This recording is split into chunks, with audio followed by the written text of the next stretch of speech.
Paano ba natin mako-conquer ang galit sa ating mga puso? Yung galit po ninyo nasa loob ang kulo. Ano pong nangyayari? Habang kayo po ay nagtitimpi, nagtitiis, umaangat po ang inyong galit.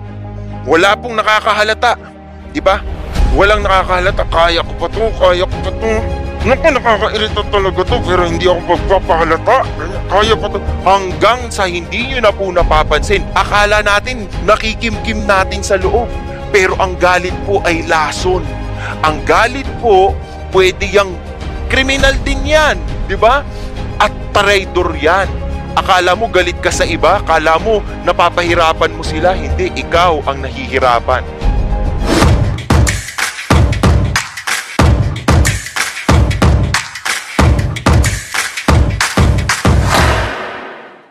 Pinagpalang araw po sa inyong lahat na nakikinig ngayon at atin nga pong ipagpapatuloy yung series na tinatalakay natin dito sa CCF.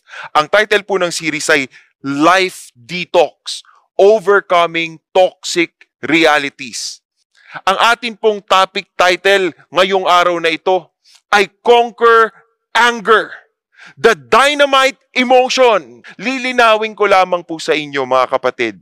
Meron po talagang sakit na aggressive disorder or anger disorder. Ito po ay mental at emotional challenge na ginagamot po sa pamamagitan ng psychotherapy, sa pamamagitan ng behavioral therapy, cognitive behavioral therapy, at may mga gamot pong kasali dito. Alam ko po na hindi ako eksperto pagdating dito sa scientific explanations. Okay? Pero pinagdaraanan po ito ng marami sa atin at gusto nating ipaalala sa inyong lahat, ginagalang po namin ang mga pinagdadaanan ninyo. Pero nandito po tayo sa simbahan upang linawin na bukod sa medikal, bukod sa scientificong pagpapaliwanag, mayroon din pong espiritual na solusyon ang suliraning ito.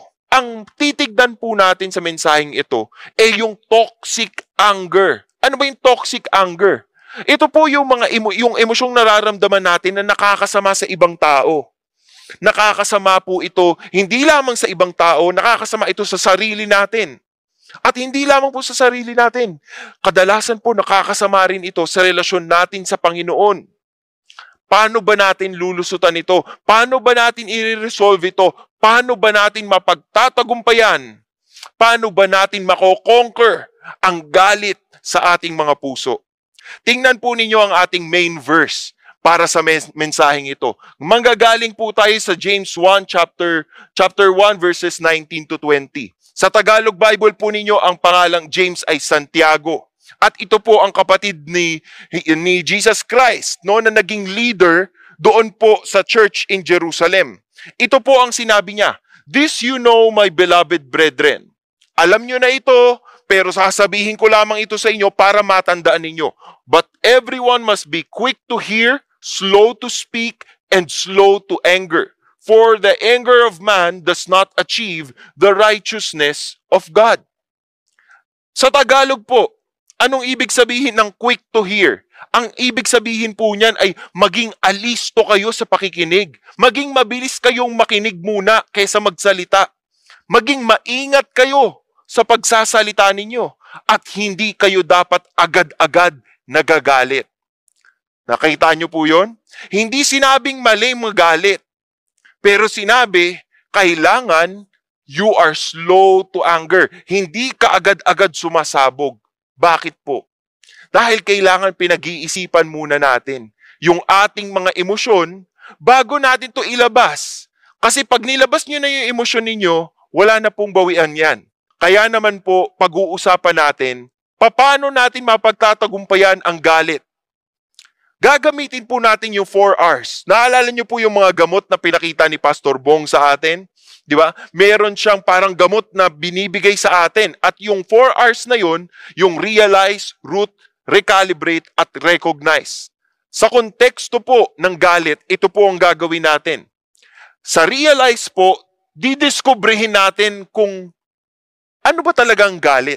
Saan ba talaga nanggagaling ang galit? Ano ba talaga ang role ng galit sa puso natin? Mali ba to? Tama ba to? Root. Huhukayin natin ngayon. Titignan natin saan nanggagaling yung galit na meron tayo sa puso natin. Recalibrate, de-diffuse our anger. Ibig sabihin po, para natin siyang i-unpack, para natin siyang i-dissect, para po natin siyang pag-iiwalayin, para mapag-aralan natin ano yung pwede nating gawin para hindi tayo sumabog. At syempre yung recognize, depend on God's sovereignty. Na ipagpapaubaya mo sa Panginoon dahil siya ang Diyos, hindi naman po tayo ang Diyos eh. Kahit anong galit na meron tayo, at the end of the day, si God ang bahala. Diba? So bakit tayo magpapagod? Ba't tayo magpapagod magalit? Yan po ang isa-isahin natin at mag-uumpisa tayo sa first point natin. Ang first point po natin, realize, discover our anger. Kailangan po nating aminin sa sarili natin na may galit talaga sa mundo. Kailangan po nating aminin sa sarili natin na nagagalit po tayo from time to time. At ito pong galit na to, it can be toxic. Paano ba i-describe ng Biblia ang toxic anger? Silipin po natin ang liham ng Apostle Paul doon po sa mga taga-Efeso. Sa Ephesians chapter 4 verse 31. Sabi po dito, let all bitterness, wrath, and anger, and clamor, and slander be put away from you along with all malice. Nakikita niyo po yung mga kulay dilaw na salitang yan. Bitterness, wrath, anger, clamor, slander, malice. Para po yung mga dinamitang tabi-tabi. Bitterness ay harshness, acridity, o resentful spirit. Kapag kayo, bitter, di ba? Yung bitter na alam po natin kapag kunyari naghiwalay kayo ng jowa mo, tapos medyo masakit pa sa'yo, bitter ka sa kanya. Pero bitterness can also happen in the family. Bitter ka sa tatay mo, bitter ka sa nanay mo, kaya hindi mo sila marespeto. Bitter po kayo sa asawa ninyo. Kaya kahit anong gawin niyang kabutihan, masama palagi ang tingin ninyo kasi may bitterness kayong inaalagaan. Yung wrath naman, ito po ay pagsabog talaga ng inyong puot. Pagsabog ng puot at talagang naaapektuhan po ang maraming tao. Anger, ito po ay impulse. Ano ang ibig sabihin ng impulse? Ibig sabihin, hindi mo siya pinroseso, hindi mo siya pinag-isipan, lumalabas na lang siya kaagad. Diba? Parang watusi yun, diba? Yung watusi, biglang sumisindi yun. Clamor, ito po yung paninigaw at talagang bulyawan ang tawag dito, di ba? Nangyari na ba yan sa bahay ninyo? Ako maraming beses na po kung nakita yan. Merong clamor sa bahay, kala mo may party, di ba? Hindi. Kami-kami lang yun. Nagsisigawan lang kami. Slander, ito masakit to. Kasi ito po ay blasphemy. Ito po ay abusive language. Sinasabihan mo ng masama yung kapwa mo. Dinudurog mo yung damdamin niya. Mali siya o malis, spite o vicious disposition. Sinisira mo rin ang puri niya. Di ba? Ito pong mga bagay na ito ay toxic talaga.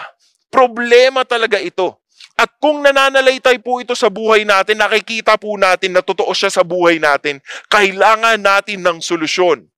Paano natin ito iintindihin? Well, kailangan po natin i-admit ang katotohanan. Proverbs 14 verse 17 says, a quick-tempered man acts foolishly, and a man of evil devices is hated. Kaya nga po sinasabi ng Ecclesiastes, chapter 7 verse 9, sabi dito, do not be eager in your heart to be angry. Huwag kayong ma-excite na magalit. Huwag kayong ma-excite na, eto na, magagalit ako, eto na, gusto ko na ilabas ito. Huwag. Bakit? For anger resides in the bosom of fools. Ano ibig sabihin po diyan? Mangmang lamang ang nagtatanim ng galit. Mga kaibigan, wala pong pinipiling edad. Wala pong pinipiling estado sa buhay ang galit. So if you let anger rule you, it will destroy your relationships and rob you of precious memories na sana po ini-enjoy natin ngayon. Wala, gusto nating magalit. Ito po yung mga moments na hindi natin pinag-iisipan. Ito po yung moments of foolishness o kahibangan. Iwasan po natin ito. Susundan po natin ito ng isa pang verse. Sabi po sa Psalm 37 verse 8, cease from anger and forsake wrath. Do not fret. It leads only to evil doing. Kapag po tayo ay nagagalit, o kapag tayo po ay may sama ng loob, kapag tayo po ay may mga agam-agam sa puso natin na nakakaapekto sa iba, okay? Ano pong nangyayari? It leads only to evil doing. Mas lalo lamang po tayong nagkakasala, mas lalo lang po tayong nagkakamali, mas lalo lang po nating pinapahirapan ang ating sarili. At totoo po yan, marami pong tao ang makaka-relate niyan. Siguro po ngayon, habang kayo'y nakikinig, nararamdaman nyo na, naku, parang ako yata ito ah. Naku, parang kwento ko yata ito. Naku, wag po kayong mag-alala. Pare-parehas po tayo dito. Okay? Natututo tayo, hayaan natin ang Panginoon na bumago sa ating puso at ma-overpower ng Panginoon yung galit sa ating puso. Nakikita nyo po, ang anger o galit ay delikado.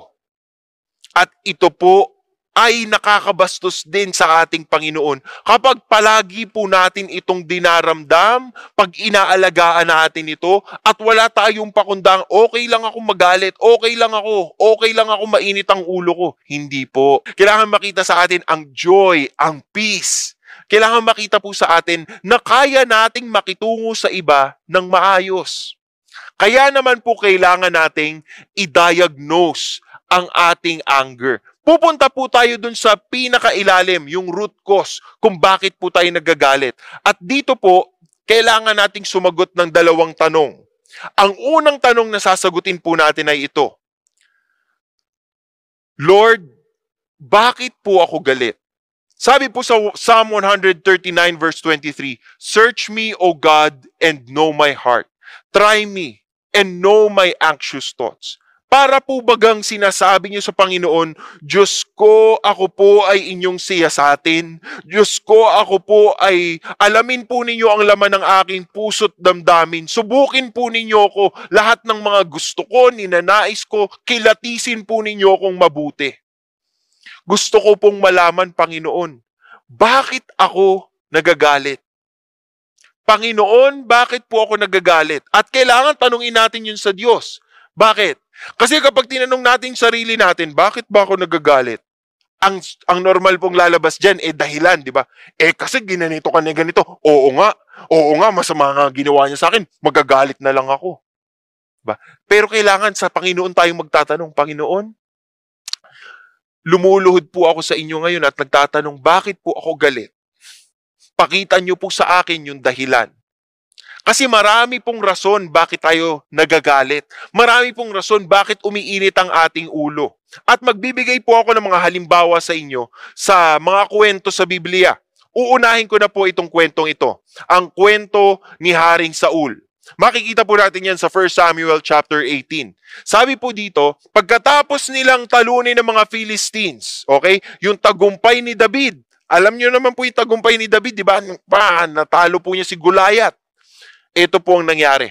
It happened as they were coming when David returned from killing the Philistine that the women came out of the cities of Israel singing and dancing to meet King Saul with tambourines, with joy, and with musical instruments. Ano pong sinasabi dito? Pagkatapos ng kanilang tagumpay, naglabasan daw po yung kababaihan ng Israel, meron na silang mga tambourine, meron na silang musical instrument, at sasalubungin daw po nila sino? Si David ba? Hindi, di ba? Ang sabi dito, sasalubungin nila si King Saul, si Saul.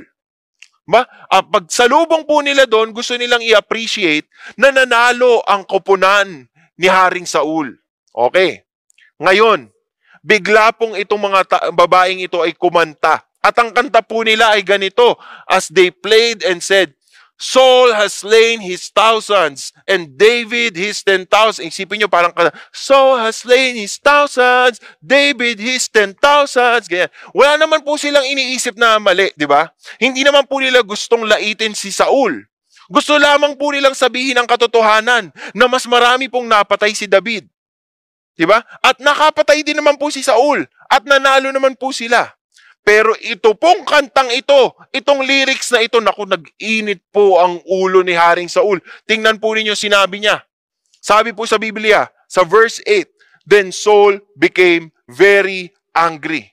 Nagalit po siya. Sabi niya dito, they have ascribed to David 10,000s, but to me they have ascribed thousands. Now what more can he have but the kingdom?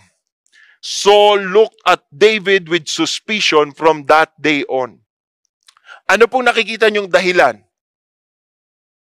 Naiisip niyo ba? Ito po ang dahilan. Ang dahilan po, it is pride. Pride chicken. Fried chicken po mga kapatid. Hindi ko po nilalait yung mga mahilig sa fried chicken, pero para hindi po tayo masaktan masyado, ang tawag ko po dito ay fried chicken. Ibig sabihin, pinagana mo ang pride mo. Pinagana mo na naman ang pride mo. Pinagana mo ang pride mo kaya ang init ng ulo mo. Di ba? Nakaka-relate po ako dito at sana nakaka-relate din kayo. Bakit po nagkaroon ng pride itong si Haring Saul? Dahil po sa kanyang insecurity na kumpara po ang kakayanan niya laban sa kakayanan ni David. Nagkaroon po ngayon siya ng pag-iisip na mali. Nalalason po ang kanyang utak at tuwing nakikita niya ngayon si David, ang nakikita niya ay kaaway. Ang nakikita po niya, itong taong to talaga, nakawin nito lahat sa akin. Pero bakit mali po ito? Kasi hindi naman po talaga dapat siya magalit kay David. Unahin po ninyong maalala na pagkatapos po niyang gumawa ng kamalian, sinabi po ng Panginoon na iwawaksi niya si Haring Saul at ibibigay niya ang kaharian sa bagong hari na hihirangin niya. A man after his own heart. At yun po ay si David. Pero dahil po may pride si Saul, hanggat sa punto pong ito at after many years after this, talaga pong tiningnan niya si David bilang kanyang kalaban. Susunod na taong gusto kong maging halimbawa, ito pong si Naaman. Sa 2 Kings chapter 5 verses 9 to 10, si Naaman po ay siya po ay leader ng army ng Syria o Aram, no? At ito po, meron po siyang ketong. Okay? At narinig po niya na siya po ay pwedeng pagalingin ng propeta mula sa Israel. Kaya po si Naaman po, kasama ang kanyang mga kabayo, ang chariots niya, pumunta po sila dun sa bahay ni Elisha. Naalala niyo po si Elisha? Si Elisha po yung naging kapalit ni Elijah. Katulad po nung preaching nung isang Sunday, di ba? Ito na siya. This is his time to shine. So nilapitan po ni Naaman si Elisha, at nagpadala po si Elisha ng messenger sa kanya. Ito ang sinabi niya, go and wash in the Jordan 7 times, and your flesh will be restored to you, and you will be clean. Maganda po ang sinabi, hindi ba? Binigyan po ng solusyon si Naaman para po sa kanyang ketong o kanyang pong leprosy. Pero ano pong naging reaksyon ni Naaman? Tingnan po ninyo ito sa 2 Kings chapter 5 verse 11. Naaman was furious. Galit na naman. Bakit ka na naman galit naman? Bakit ka galit, Naaman? And went away, said, behold, I thought he will surely come out to me and stand and call on the name of the Lord his God and wave his hand over the place and cure the leper. Akala niya ang mangyayari is lalabas ang propeta at mamagicin siya, parang Doctor Strange, di ba? Wala na ang ketong. Pinapaligo ako. At hindi lang sa ako pinapaligo sa ilog ng Jordan pa. Di ba? Ito pong ilog na ito ay medyo brown. No, para sa isang leader, nakaka-humiliate na maliligo ako 7 beses doon sa maruming ilog na yon. Ano po ang pinanggagalingan ng galit niya? Ang pinanggagalingan po ng galit niya, fried chicken na naman. Di ba? Ma-pride ka na naman. Ayaw mo na naman. Maililigo mo na nga lang ng 7 beses at mawawala yan di ba? Yun po ang problema natin. Nakikita nyo na, yung selfishness tsaka pride natin, medyo nagpe-play po sila ng role pagdating dito sa issue natin on anger. Minsan po, ang galit natin, hindi natin pinag-iisipan. Kaysa mag-respond po tayo ng maayos. Meaning, mapag-isipan po natin yung mga sasabihin natin. Kung paano tayo sasagot, kung anong lalabas sa bibig natin, ano nangyayari? Sumasabog na lang po tayo na parang dinamita. Bush! May pagsabog na ganyan. Bakit? Kasi nagre-react po tayo ng wala tayong pakundangan. Kung ganito po tayo palagi, ano pong mangyayari sa atin? Ang paligid po natin, ang atmosphere po ng paligid natin ay magiging atmosphere. Diba? Makikilala po tayo bilang taong laging galit. Kaya lahat po ng tao sa paligid natin parang they're walking on eggshells. Maingat silang, huwag ka masyado malikot, magagalit yan. Huwag ka sumigaw, magagalit yan. Huwag mo sasabihin ito, magagalit yan. At talagang lahat po sila ay takot na lamang sa inyo. Minsan akala natin okay namang maging ganyan para may takot sila sa akin, para may paggalang sila sa akin. Pero yung takot pong ito ay may pang-judge. Ito po ay merong judgment sa inyo na hindi kayo nakikinig, na hindi po kayo merciful, na hindi po kayo gracious, at ayaw nating lumikha ng ganitong klaseng atmosphere. Kaya naman po kailangan nating pagsikapan na mapagtagumpayan po ang puot at galit sa ating pong damdamin. Paano po natin to gagawin? We must recalibrate, di ba? Tinuro po sa atin sa mga nakaraang linggo, ito po ay diffuse our anger. Idadissect natin at talagang sisikapin po nating iwasan nating marating yung stage na yon na galit tayo. Sa paanong paraan po? Tatanungin natin yung ikalawang tanong na mahalaga. Diba? Sabi po sa Psalm 139 verse 24, "See if there be any hurtful way in me, and lead me in the everlasting way." Ano pong ibig sabihin nito? Halos parang sinasabi po natin sa ating Panginoon, "O Diyos, ano po ba ang gusto mong gawin ko? Ano po bang inuutos mo po sa akin upang mapagtagumpayan ko po ito?" Ibig sabihin, lalapit po tayo muna sa Panginoon. Lilinawin po muna natin dapat sa Panginoon kung paano tayo magre-respond, kung paano tayo magsasalita, kung paano po tayo magre-reach out, kung paano po natin iilalim yung ating galit at paano natin ito papakawalan. Ito po ang ilan sa mga steps na makikita natin sa Ephesians chapter 4. Umpisahan natin sa verse 26. Ang unang tip po natin, don't let anger linger. Huwag mong hayaang magtagal ang galit sa puso mo. Yung iba po sa atin, parang ginagawa nating kisses yung galit. Nilalagyan pa natin ng bulak, baka manganak. Di ba? Hindi po ganun. Ang galit po dapat as soon as possible, matanggal po natin yan sa ating damdamin. Tingnan po niyo Ephesians 4 verse 26.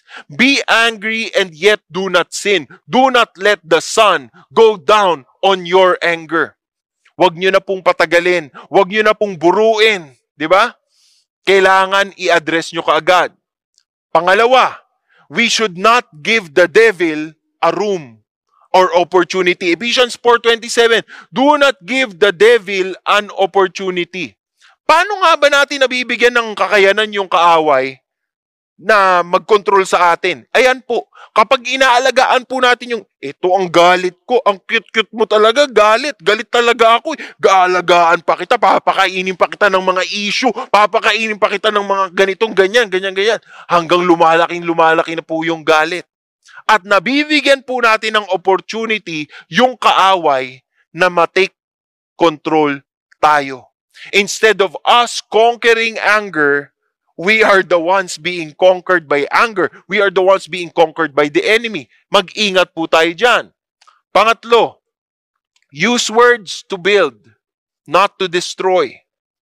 Diba? Mahalaga po ang pananalita natin. Tingnan po ninyo sa Ephesians 4:29. "Let no unwholesome word proceed from your mouth, but only such a word as is good for edification according to the need of the moment." Ibig sabihin, may kailangang sabihin sa bawat panahon so that it will give grace to those who hear. Ang gusto po natin ay ma-experience ng mga tao ang grasya. Ang gusto po nating ma-experience ng tao ay yung pagmamahal, pag-aaruga ng Panginoon. Kaya titignan po natin yung mga salitang lumalabas sa bibig natin. Dapat po, it will give grace to those who hear. So iisipin po ninyong maigi. Dapat yung mga salitang lalabas sa bibig ko, they can build. Hindi po sila maninira. Hindi po sila mambabasag. Ikaapat, we have to rely on the Holy Spirit. Pagpatuloy po ninyo Ephesians chapter 4, sa verse 30, sabi dyan, do not grieve the Holy Spirit of God, by whom you were sealed for the day of redemption. Wag po natin talagang kakantingin ang Holy Spirit. Bakit? Bakit natin wag i-grieve ang Holy Spirit?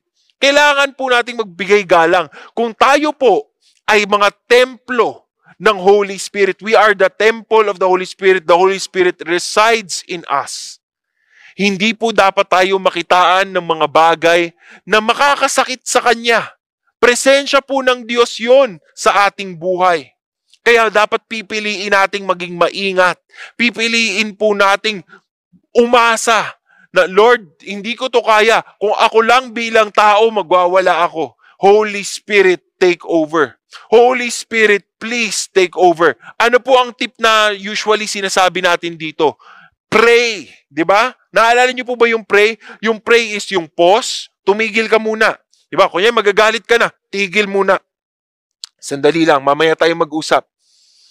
Tigil ka. At habang nakapause ka, resist the first impulse or reaction. Pipigilan mo yung sarili mo. Resist the first impulse. And then you ask the Holy Spirit to empower you. Holy Spirit, please, in Jesus' name, ayoko pong magalit. In Jesus' name, bigyan niyo po ako ng grace. Bigyan niyo po ako ng kabutihang loob. And then you yield to the Spirit's leading and filling.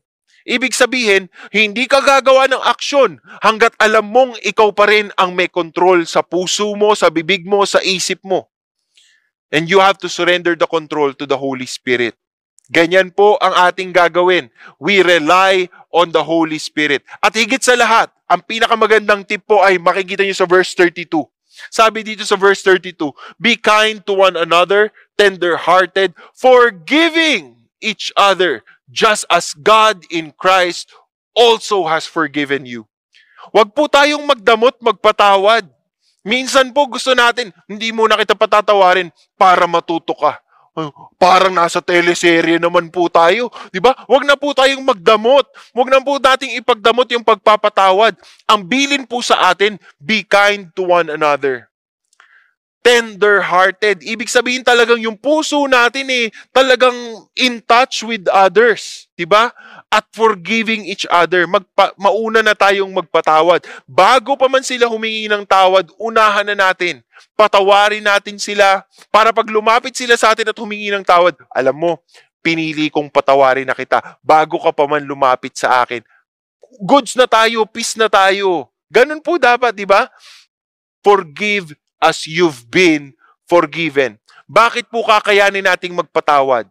Kasi tayo po ay mga taong pinatawad din. Diba? Tayo po ay mga taong binigyan ng kalayaan. Ng pagpapatawad ng Panginoon nung namatay siya sa krus ng Kalbaryo. Pinatawad po niya ang ating mga kasalanan.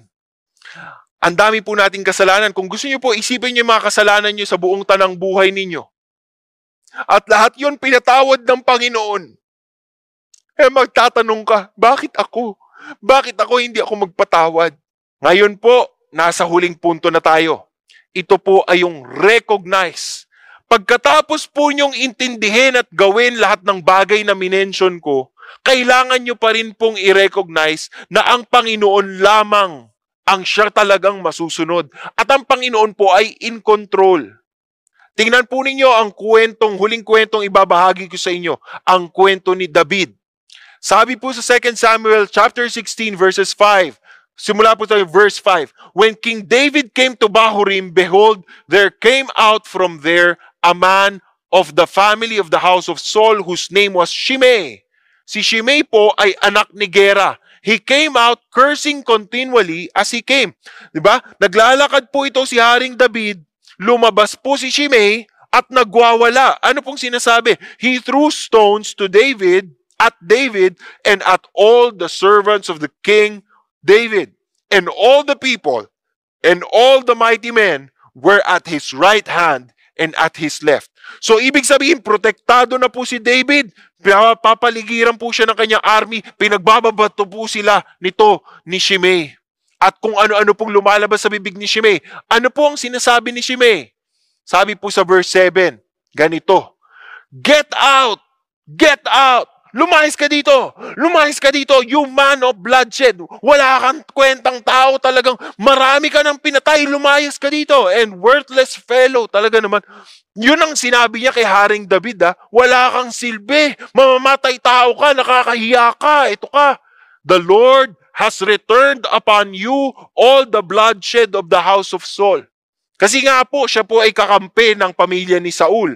Sabi niya, lahat ng ginawa mo kay Haring Saul, kahit hindi naman po si David ang pumatay kay Haring Saul. Lahat ng mga ginawa mo yan, babalik sa iyo yan, maghihiganti ang Diyos sa iyo, kawawa ka, in whose place you have reigned, and the Lord has given the kingdom into the hand of your son, Absalom. Yan, napapala mo, David, kala mo malakas ka, ayan, kukunin na ngayon ng anak mo yung kingdom mo. Behold, you are taken in your own evil, for you are a man of bloodshed. Wala ka talagang kwenta, mamamatay tao ka, papalitan ka na ni God. Ganun. Bilang hari po, at si Haring David ay emosyonal, di ba? Ano po sa palagay ninyo ang magiging reaksyon ni Haring David? Susulat ba siya ulit ng psalm? At sasabihin po niya ulit na naghihirap ako, Panginoon, tulungan mo ako, nilalait ako. Ano po ang naging reaksyon ni David dito? Sabi nung kanyang alalay na si Abishai, why should this dead dog curse my Lord, my King?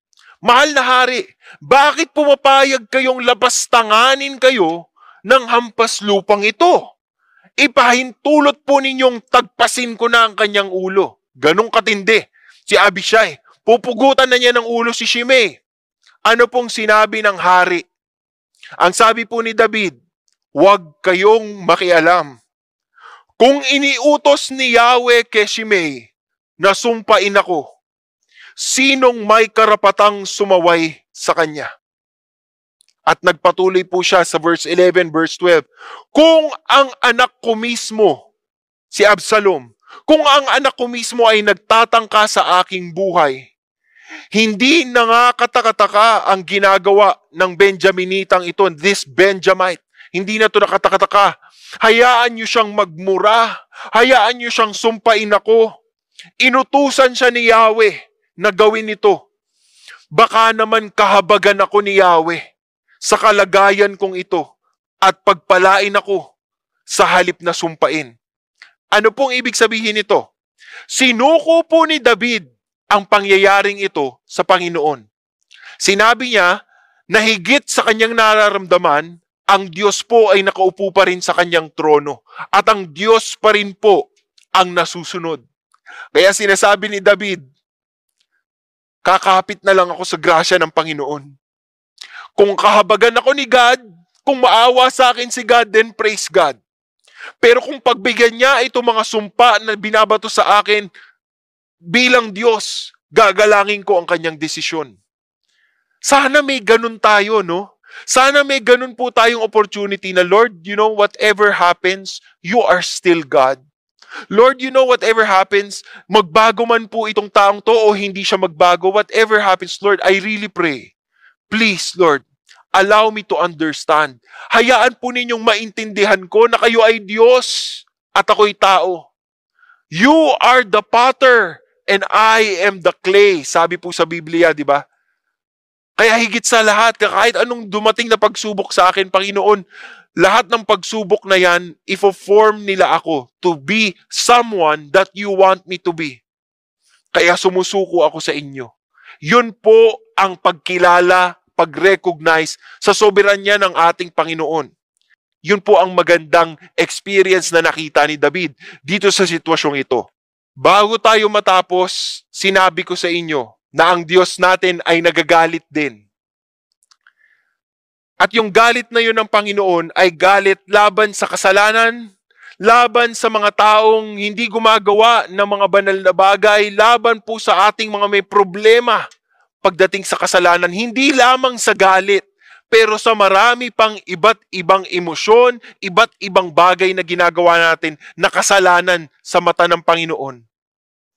Pero sinabi ko rin po sa inyo na mahaba ang kanyang pasensya. At alam niyo po ba ang ginawa ng Panginoong Diyos? Ayon po sa 1 John 4 verse 10, Ito ang pag-ibig. Hindi sa inibig natin ang Diyos, kundi tayo ang inibig niya at isinugo niya ang kanyang anak upang maging handog para mapatawad ang ating mga kasalanan. Yung salita pong yun sa Ingles ay propitiation for our sins. Ito ay kabayaran para mapatawad ang ating mga kasalanan. Ibig sabihin yung galit po ng Panginoon, yung poot po ng Panginoon laban sa kasalanan ay nasatisfy sa paghihirap ng ating Panginoong Hesukristo sa krus. Totoo po na ang ating Diyos ay banal. Totoo po na kailangang parusahan ng Diyos ang kasalanan. Totoo pong galit ang Diyos sa kasalanan. At ang ating Panginoong Hesus po, ang sumalo ng galit na yon na para sana sa mga kasalanan natin. Kaya kung tayo po ay nag-iisip, gusto nating magbago, gusto nating mag-uumpisang muli, ito po ang encouragement ko sa inyo.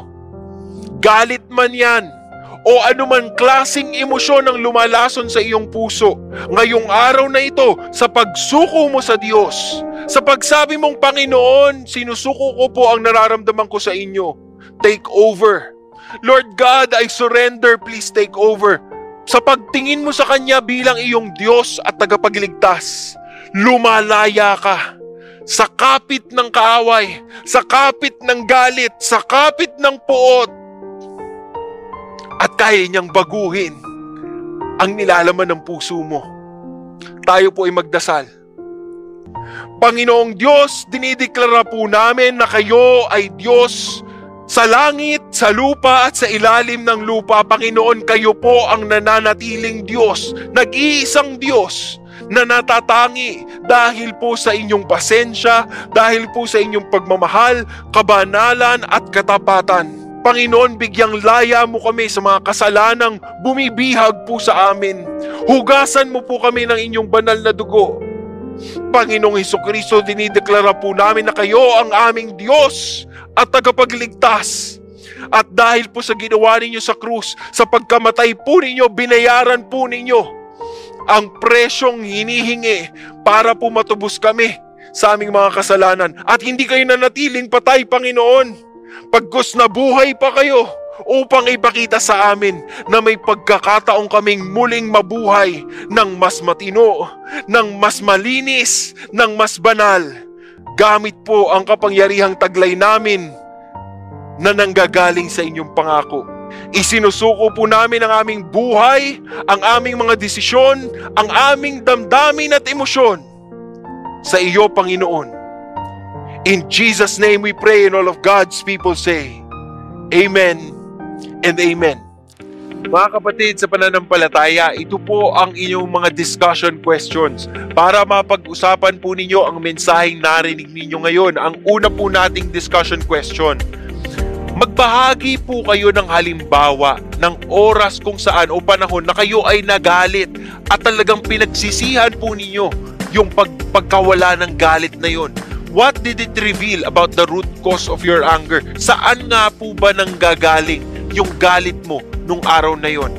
Bahagi nyo po yan. Ang ikalawang tanong, which of the biblical ways of diffusing anger is most helpful to you and why? Ano po ba dun sa mga ways na yun, 5 ways na yun na sinabi po natin sa mensahe, ang talagang pinaka nakakatulong sa inyo at bakit? At ikatlong tanong po natin, how can you improve at depending on God's sovereignty in times when you are tempted to be angry? Paano ho ba dapat kayo, paano nyo po mas mapapabuti at mas mapapalalim po ang inyong dependence sa Panginoon, ang inyong pagtitiwala sa Panginoon, kahit dun sa mga panahon na kayo po ay nahihimok ng magalit? Paano po kayo makakalaya dyan? Pag-usapan po ninyo yan at sana po pagpalain ng Diyos ang inyong pag-uusap. Muli po, Paul De Vera, God bless mga kapatid.